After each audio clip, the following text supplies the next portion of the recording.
Kannst du dich noch während des Zinshausgeschichtel vor 2-3 Jahren erinnern? Da passt auch ein Christophersen Lied dazu. Ein Zinshaus wird besetzt von ein paar Banker. Die Geschichte dahinter ist ja wohl bekannt.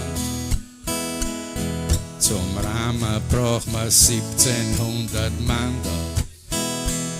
Sagen Panzer in dem wunderschönen Land. Weil das Gesetz, das ist ja unser Freund und Helfer.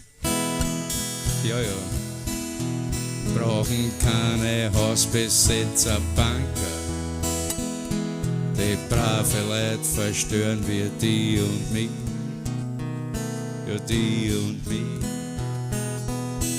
Ein Sandler wogelt langsam übern Gehsteig. Und einer Mann, jetzt ist er niedergefallen. Da kommen Schuss fix vom Strafen mit Blaulicht. Die, wo's dem armen Sandler helfen wollen. Weil das Gesetz, das ist ja unser Freund und Helfer. Wo kammert man denn ohne Regen hin?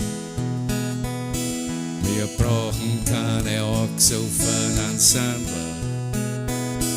Die brave Leute verstören wir die und mich.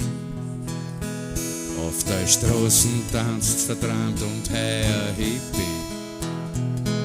Er singt und lacht und fühlt sich sichtlich wohl.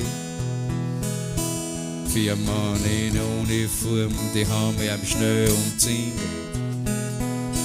und fragen ihm, ob sie am Tor anschneiden soll. Weil das Gesetz, das ist ja unser Freund und Helfer. Wo kammert man denn ohne Regen hin? Wir brauchen keine langhaarigen Hippies.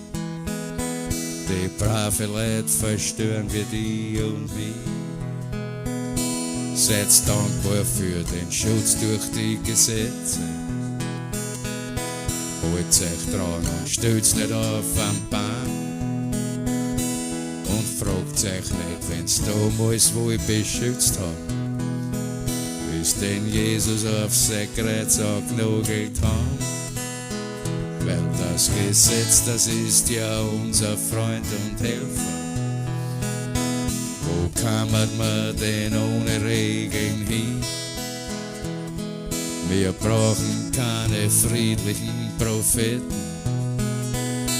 Die brave Leute verstören wir die und mich.